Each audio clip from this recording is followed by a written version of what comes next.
So ngayong araw ay magmumukbang kami ng isa sa pinakasikat na laman dagat dito sa Masbate mga kabady. At alam ko, kilala nyo to lalong lalo na sa mga taga Masbate. At syempre, ito na yon. Right. Ito yung minya-pinya mga kabady kung tawagin. So iihawin natin ito mamaya at magmumukbang kami ni Mrs. sa minya-pinya na ito. So tingnan natin kung kaya namin ubusin yung ganito kalaki. So ito ay nagkakahalaga na siya ng 300 plus. So mahigit 1 kilo na yata itong 2 kilo at ito mga kabady. Halos daw 3 kilo daw Halos yan. 3 kilo daw. Ang laki nito. So napakalaki talaga niya. So ito yung ilalim niya, yung tiyan niya sa ilalim. Yan. Sarap yan. Ito lalo na itong part na itong mga kabady pag sinabawan. Napakasarap nito. Alright. So mamaya samahan nyo kami na imukbang ang minya-pinya. Alright. So iiyawin na natin yung minya-pinya mga kabady. Paano magpapagod? Mahaba.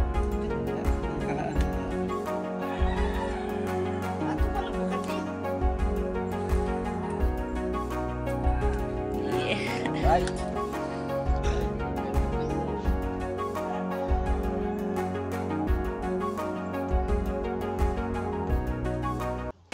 Welcome back mga kabady. So tulad na nabanggit ko nga kanina, ngayon ay magmumukbang tayo ng minya-pinya. So naiihaw na namin. So kung makikita nyo mga kabady, ito sunog na yung minya-pinya, negro na. Pero bago ang lahat, magpe-pray muna tayo mga kabady. Lord, salamat po sa opportunity na magawa namin yung vlog na ito, makain namin yung mga bagay na nilikha mo Panginoon. Gamitin mo po ito o God upang maging kalakasan po ng aming mga lupang katawan. Ito po ang aming panalangin sa pangalan ni Jesus. Amen. Alright, let's eat.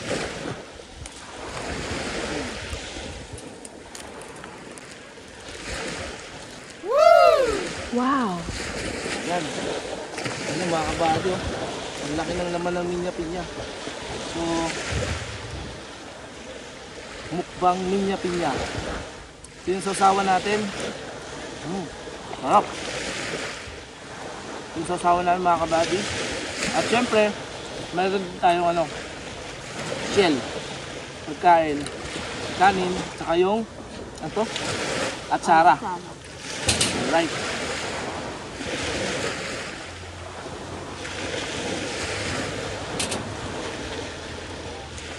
Ha?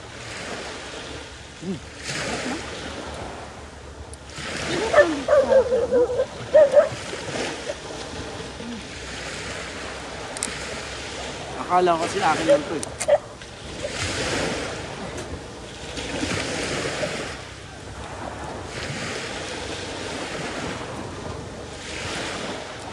Makikita nyo mga kabady, halos masunog na yung balat ng minya-pinya, pero yung loob niya, kaya napakasarap, juicy. Sarap. Matagal ng panahon mga kabady nung last time na kumain kami nito. Matagal na kasi ako hindi nakaka-uwi dito sa probinsya ng Masbate. So ngayon lang ulit. Almost 5 years. Ngayon lang ulit na kakaroon ng pagkakataon na kumain nitong minya-pinya mga kabady. Napakasarap. Okay.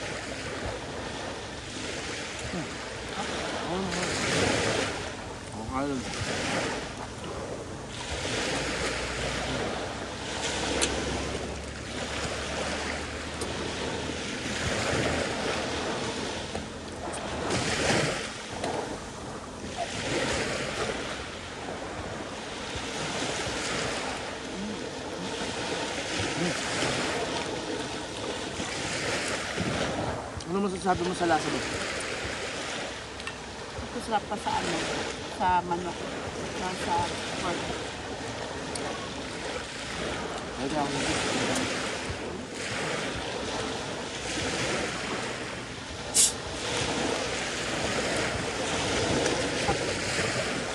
May sal din kami isang.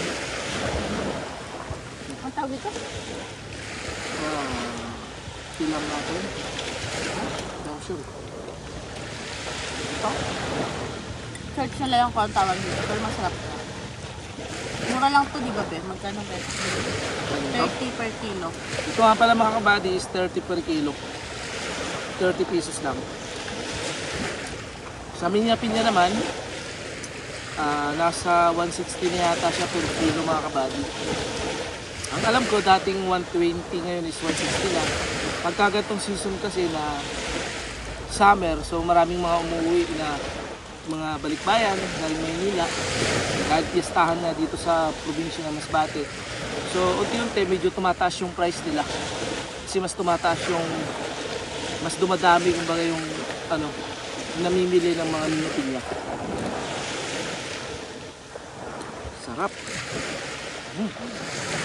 Babang.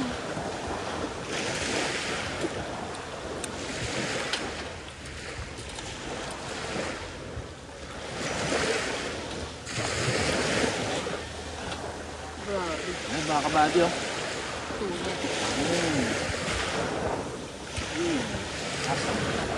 So tatanggalin ko lang yung hasang niya mga kabady. Hindi kasi ito matanggalan ng hasang pag iniihaw kasi medyo matigas yung shell niya. Pero sulit talaga ito mga kabady. Lalo na sa mga mag-iinuman, mahilig mag-inuman, tapos gusto nila ng pulutan na masarap. Sulit talaga ito niya mga kabady. Napakakapal ng laman, walang tinik.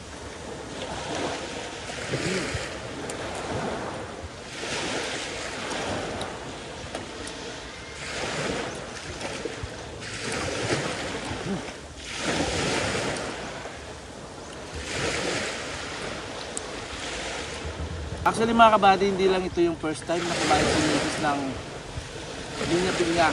Nung last time na umuwi kami, year 2018, kumain din siya nito. So ito yung second time na kumain siya.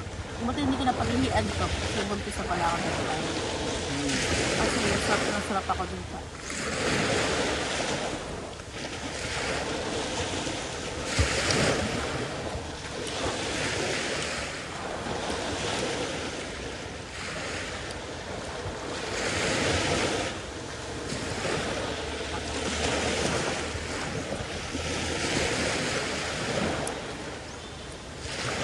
Right, so hanggang dito na lang yung vlog namin mga kabady. Sa mga hindi pa nakapag-subscribe sa YouTube channel ko, please pa-subscribe ako. At syempre, sa mga may request na gusto nyong i-content namin ni Mrs. ay i-comment nyo lang sa comment section natin. At pag-usapan natin kung kakayanin natin yan mga kabady. Alright? Hindi mo kailangan dito. Sorry, inubos mo. Kapakita mo yung... Hindi mo kailangan. Ito na lang. Hindi mo kailangan ubos mo. Ilang minutes na? Hindi mo yan. Minutes and hours. Okay na to? Ano pa ba? Isa pa? Tingnan mo na. Pinatay ko. Dapat na parang makikita ko yun. Hindi ito yung kaya natin ubusin yun.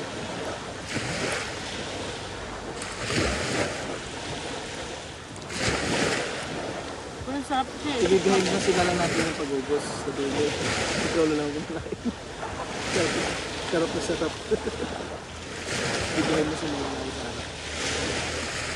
Okay.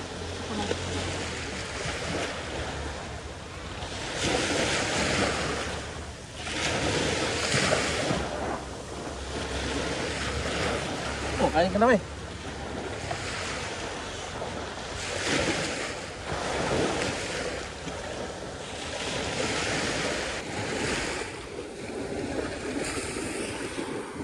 Hindi masyado dito kumain siya. Bad! Tikman mo! Sarap to! Huh? Grabe, sarap.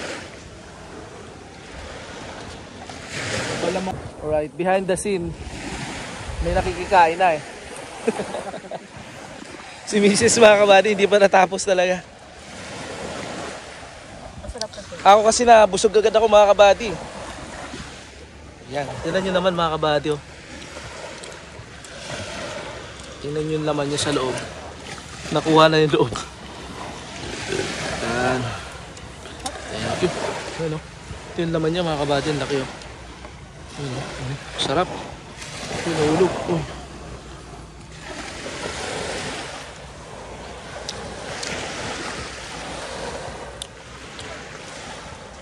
Wala sa baso mo pa.